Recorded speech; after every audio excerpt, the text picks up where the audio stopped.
오늘 우리는 이런 사람이 행복합니다 라는 제목으로 하나님의 말씀을 듣고자 합니다.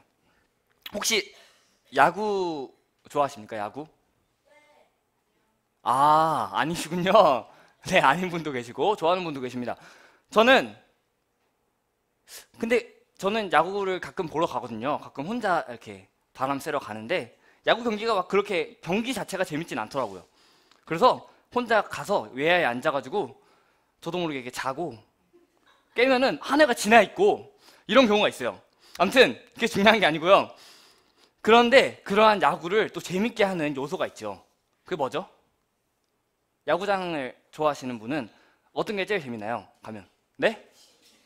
뭐 치킨이요? 아, 네, 치킨이 또 경기를 볼맛이 나게 하죠. 치킨도 있고요. 뭐 치어리더, 네, 치어리더도 있고요. 뭐라고? 네, 어쨌든 그러한 경기를 재밌게 하는 것은 바로 응원입니다. 응원하다 보면은 어느새 막 한 해가 지나고 두 해가 지나고 그 긴 3시간이 훅떡 지나가 버립니다. 그러고는 경기가 끝나가곤 합니다. 그런 응원 중에 하나를 소개하면서 말씀을 시작해 보고자 합니다.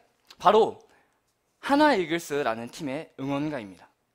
하나 이글스는 사실 제가 어제 검색해 본 결과 2009년 이후로 이렇게 상위권 2로 올라온 적이 없더라고요.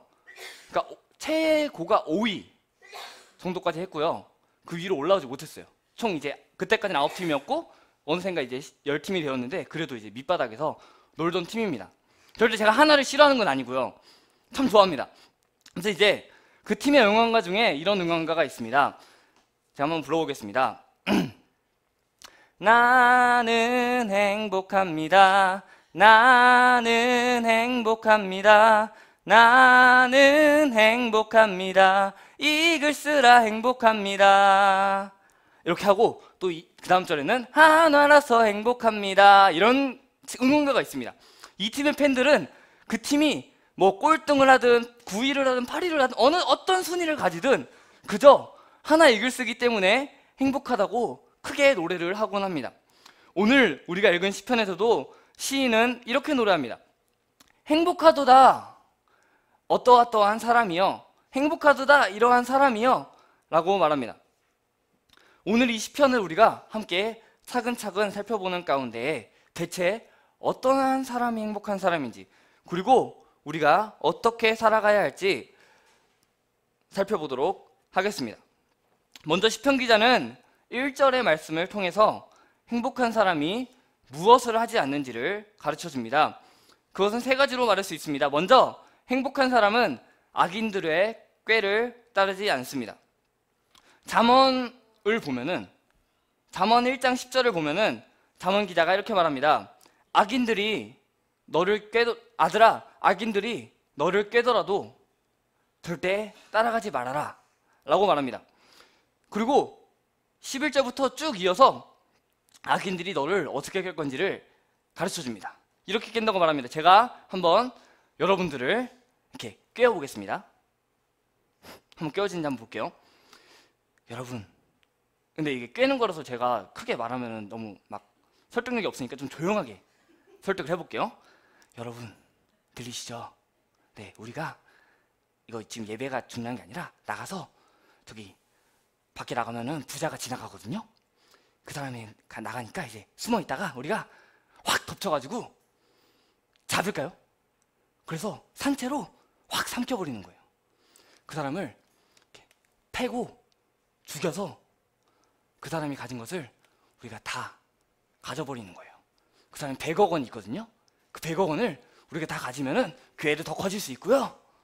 우리가 한 사람씩만 나눠 가져도 2억씩 가질 수 있어요. 2억. 근데 어차피 저 사람은 또 죽었기 때문에 우리한테 해코지 못해요. 그래서 그걸 다 뺏어가지고 실어가지고 여기에다가 다 이제 막 금도 막 박아놓고 이렇게 해서 다 보물로 채워버립시다. 우리가 같이 나갈까요? 진짜 순식간에 부자가 될 수 있는 거예요. 100억 원을 n분의 1로 다 해가지고 다 나눠 가질 거예요. 갈까요? 어떻습니까? 여러분 속아 넘어갈까요? 아, 다행입니다. 이게 일확천금할 수 있는 기회예요.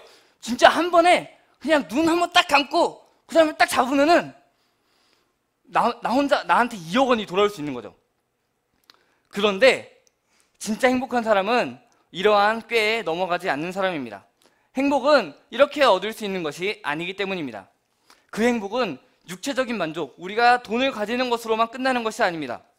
근데 제가 아까 설득을 했을 때 여러분들이 진짜 저 뭔 소리 하는 거야? 뭐 말도 안 되는 소리 하고 있어? 이런 표정을 가지시는 걸 보니 여러분들은 행복한 사람임에 분명합니다.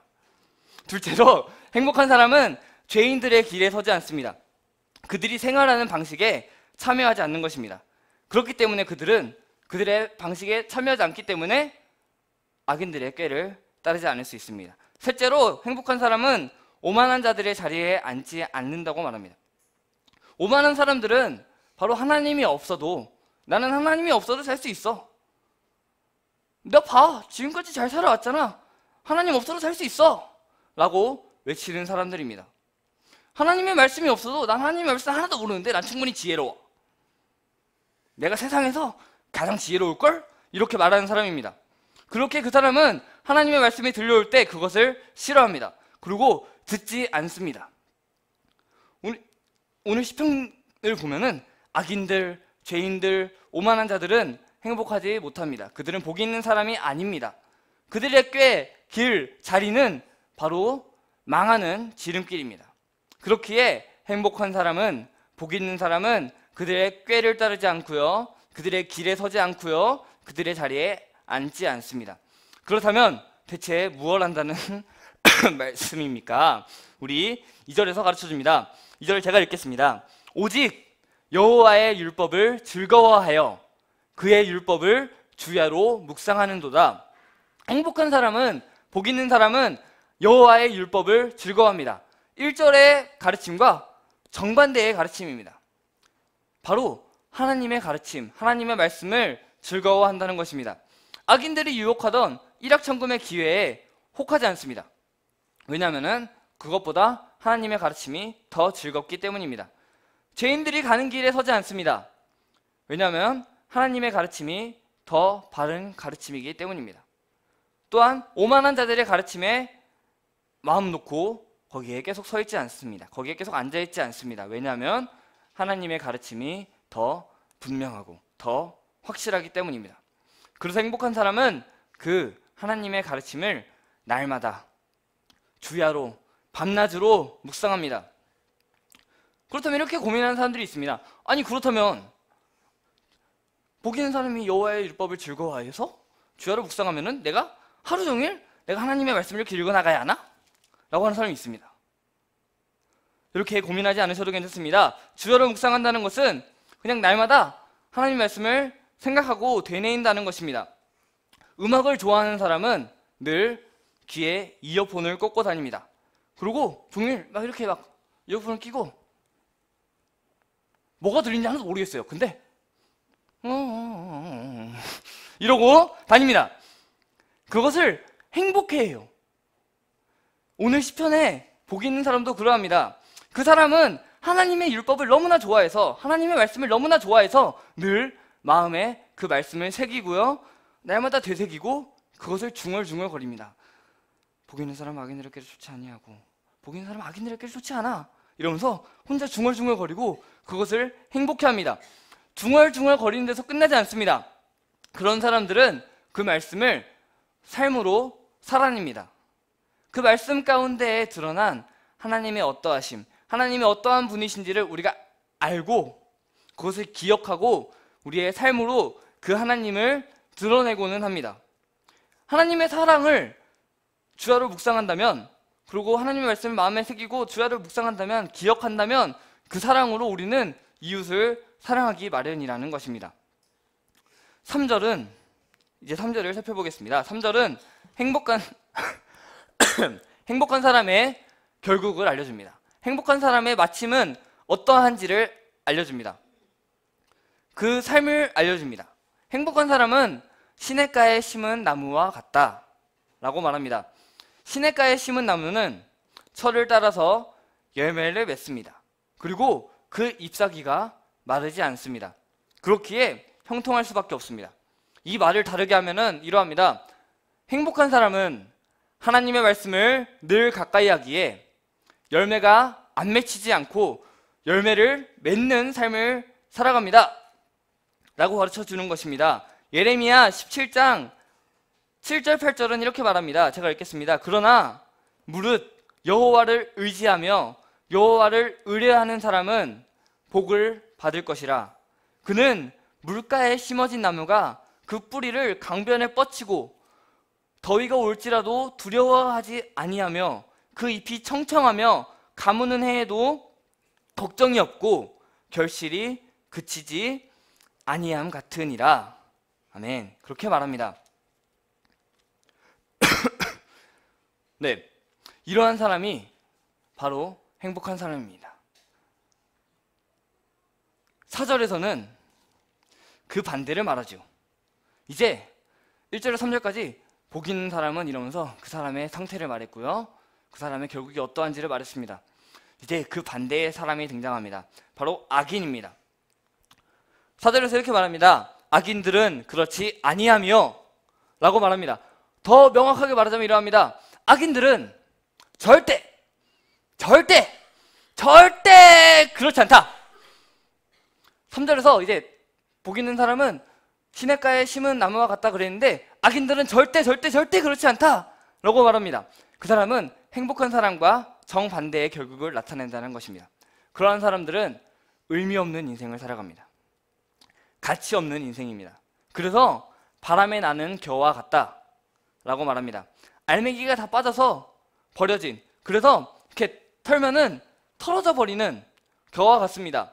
그래서 5절에서 이어서 말합니다. 그러므로 악인들은 심판을 견디지 못하며 죄인들이 의인들의 모임에 들지 못하리로다 라고 말합니다. 악인들은 아무것도 할 수 없습니다. 하나님의 심판이 이르게 되면요, 그들은 겨와 같아서 버림을 받을 수밖에 없습니다. 마태복음 3장 12절에서 세례 요한은 이렇게 선포합니다. 손에 키를 들고 자기의 타작마당을 정하게 하사 알곡은 모아 곳간에 들이고 쭉정이는 꺼지지 않는 불에 태우시리라 고 말합니다. 그리고 마태복음 13장 30절에서 예수님께서 이렇게 말씀하십니다. 둘 다 알곡과 가라지 둘 다 추수 때까지 함께 자라게 두라. 추수 때에 내가 추수꾼들에게 말하기를 가라지는 먼저 거두어 불사르게 단으로 묶고 곡식은 모아 내 곳간에 넣으라 고 말씀하십니다.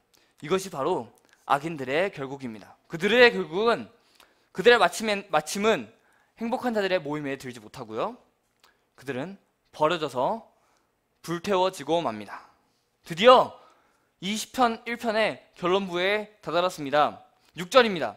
6절은 행복한 사람, 복 있는 사람, 의인, 그 의인과 악인의 상반된 운명을, 상반된 길을 분명하게 가르쳐줍니다.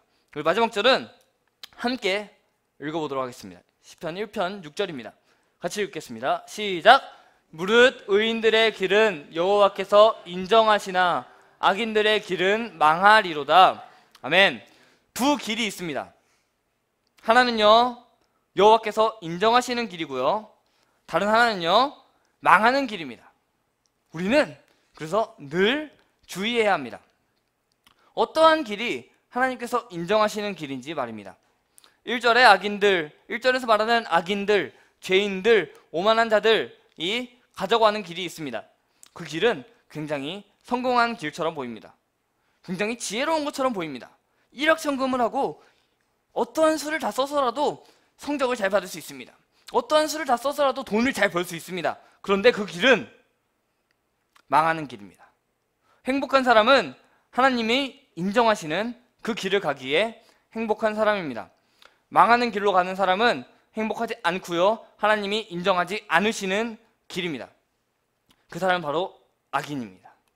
전도서 12장 13절에서는 이렇게 가르칩니다. 일의 결국을 다 들었으니 하나님을 경외하고 그의 명령들을 지킬지어다. 이것이 모든 사람의 본분이니라. 아멘. 하나님을 경외하고, 다른 게 아니라 하나님을 경외하고 하나님의 명령을 지키는 바로 그 사람이 행복한 사람입니다. 13절 마지막에서는 이렇게 말했지요. 이것이 모든 사람의 본분이니라. 이 본문은, 이 말은 이렇게 말할 수 있습니다. 이것이 사람이다 라고 말입니다.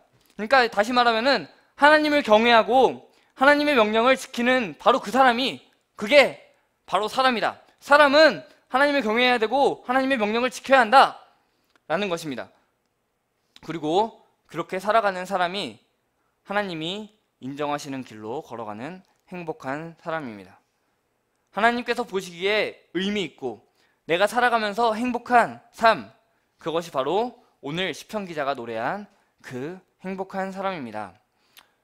말씀을 마무리하도록 하겠습니다. 행복은 내 마음의 어떠함이 아닙니다. 내 마음이 너무 기쁘고 그럴 수 있습니다. 그러나 내 마음의 어떠함이 아닌 행복은 나의 삶의 어떠함입니다. 행복하기를, 형통하시기를 바란다면 하나님께서 바라보실 때, 하나님이 바라보실 때 하나님을 경외하고 하나님의 명령을 즐거워하여 그의 명령을 주야로 묵상하며 지키는 사람, 바로 그 사람이 행복한 사람이고요.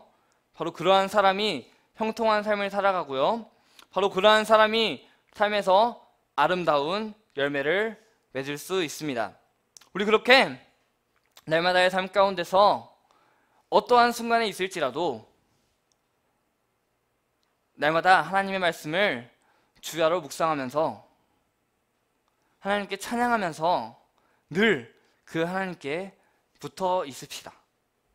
시냇가에 심은 나무가 철을 따라 열매를 맺으며 또 그 잎사귀가 마르지 아니함 같이 하나님이 보시기에 형통한, 하나님이 보시기에 너 참 의미 있는 삶을 살았구나 라고 말씀하시는 그러한 행복한 삶을 살아가는 여러분이 되시기를 소망합니다.